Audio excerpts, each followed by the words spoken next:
And then we are already at the end. We are here with the last 4 Planeswalkers. We do have one Planeswalker coming in with an evasion. Invasion, not evasion. The Invasion of Phyrexia, you need to pay at least 2 mana.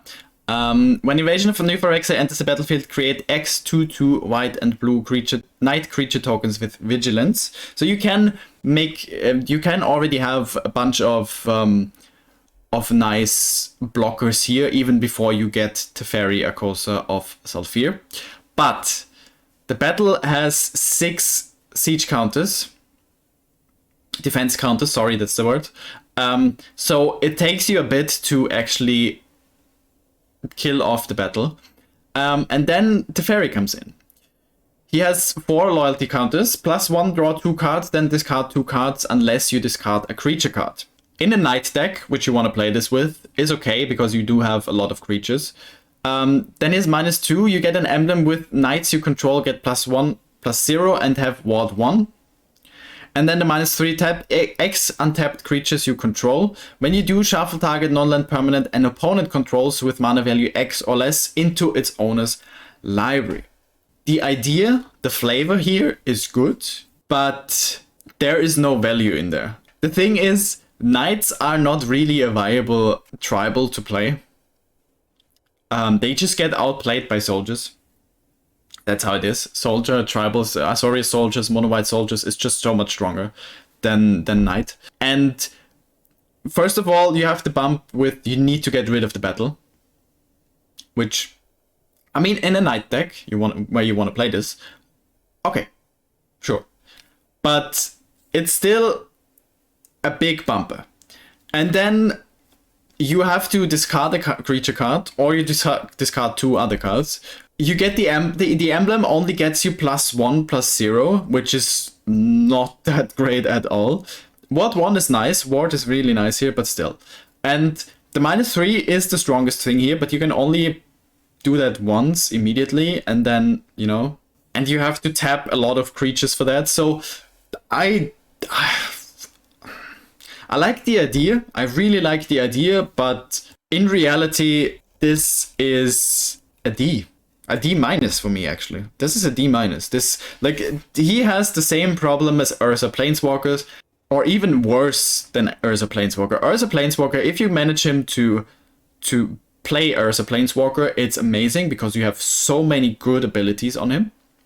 Teferi has a bumper as well, such as well as Urza, but his abilities are even worse. So yeah, let's not play the Invasion of New Phyrexia. All right, the next one is Wrenn and Realmbreaker, a mono green drop for only 3 mana, 4 loyalty counters. Lands you control have tap, add 1 mana of any color. +1, up to 1 target land you control becomes a 3/3 elemental creature with vigilance, hexproof, and haste until your next turn. It's still a land. -2, mill 3 cards. You may put a permanent card from among the milled cards into your hand. And her ult, the -7. You get an emblem with you may play lands and cast permanent spells from your graveyard.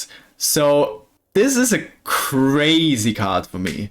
This is such a crazy card for me. Turn 3, Wrenn, or even especially with the ramp you have here, the ramp potentially you have with green, even earlier maybe. And then all of her abilities are super strong. You have basically the card draw ability. You have a strong ramp ability with her passive ability. The +1 gains you some bodies to attack with, which is always nice. And then the emblem, I mean, graveyard shenanigans, hello. So yeah, I do like Wrenn. The only thing is she only really works with the graveyard shenanigans, which are not bad, not at all. But she is limited with the -2 that it's only a permanent among the milled cards. So that's a bad thing. The emblem is a bit hard to get too, I guess. So that's the question here, if you can actually make this work. I like the potential, but I also see the downsides. So I think I'm gonna give her a solid B. I think I'm gonna give her a solid B. She has some really good upsides, but also some very big concerns going for her or against her. So I think a B is a solid thing here. And then we have Chandra Hope's Beacon. Again, Chandra, the best planeswalker in the game. She's a 6 mana, mono red drop. Whenever you cast an instant or sorcery spell, copy it. You may choose new targets for the copy. This ability triggers only once each turn. She also comes in with 5 loyalty marks. Her +2 ability is add 2 mana in any combination of colors.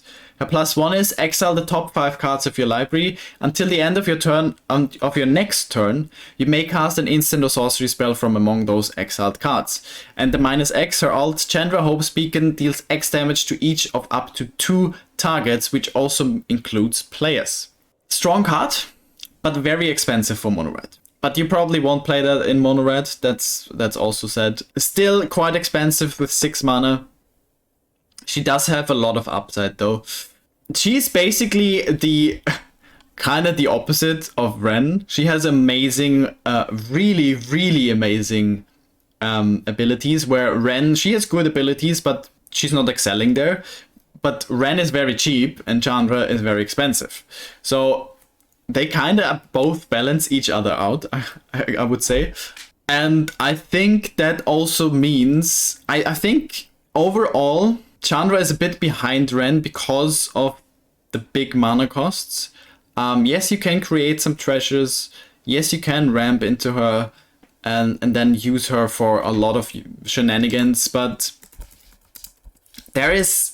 The 6 mana here is a bit limiting, I would say. So a B- is, I think, something that works quite fine here. I'm looking at the others. We gave Chase a B-. We gave Elspeth from New Capenna a B-.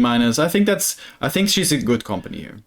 And then we have the Planeswalker from March of the Machine, the savior of the free people, of the non-Phyrexians, Archangel Elspeth.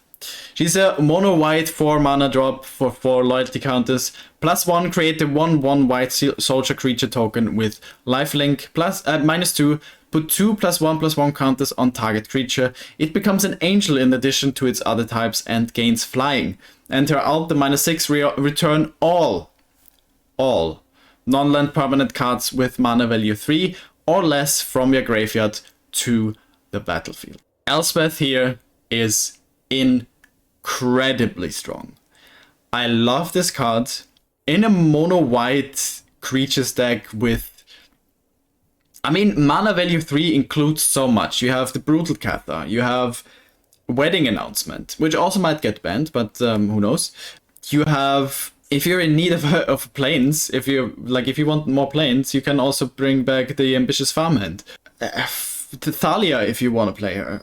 There's just so many potential cards you can bring back, and it says all non-land permanents. You don't even need to decide which one you want to get back. You just get all of them back and immediately trigger their ETBs and stuff. So this alt is amazing, and if you think about it, you're playing this in a mono white deck with a lot of creatures. Again, Wedding Announcement. It probably will get, or maybe will get banned, but that creates you some bodies. She herself, on the way to that alt, creates some bodies to block. So there's just so much potential with this card. I don't know what else to say. She is amazing. I love Archangel Elspeth, and I think I'm gonna give her an A here. I think she's really good with an A. I think that's a spot we can put her in. And here we have the final tier list of my personal ratings. Looking at this, I think this is something that shows that overall Planeswalkers design by Wizards of the Coast is not too bad. We have a lot going on in A, B, and C, as it should be, in my opinion. We have a lot of Planeswalkers in the B and C brackets that work good in certain decks, but are not too oppressive, that can be replaced by other cards, that need different synergies to work. Then we have in A, some Planeswalkers you will see a lot, because they are just strong. and in D, Planeswalkers that, well, they can work, but they are just not that viable in what they're doing. Then we have the F tier. I am sorry, Vivian, but you are the only one there, and I think that is very, very valid. Having Vivian on the hunt in F tier, I think she's just really, really bad. And then in S tier, we also only have 2/1 Planeswalker. We have the Wandering Emperor. I think everyone can agree that this is the strongest Planeswalker in the current rotation, although, again, the ban. And then we have Teferi, who has so much good, strong potential, but I think just people need to come back and think, oh hey, yeah, Teferi exists, let's build a deck around Teferi, around mono blue card draw, and then he can be oppressive as well. It's just, you need to play a bit more intelligent, a bit more... you need to think more about your turns, about your moves with Teferi, and I think that's holding him back a bit. But overall, he can be so super strong as well in a mono blue card draw deck with all of his abilities. So yeah, thank you all for sticking around for those 4 videos. I'm very happy for every view, for every follow, for every like. Be sure to check out my other links in the video description. And if you want more videos like this, let me know in the comments. Let me also know what you think of your own tier list. Which Planeswalkers do you think I rated right? Which Planeswalkers would you personally rate different? So let me know, and until the next video. Bye bye.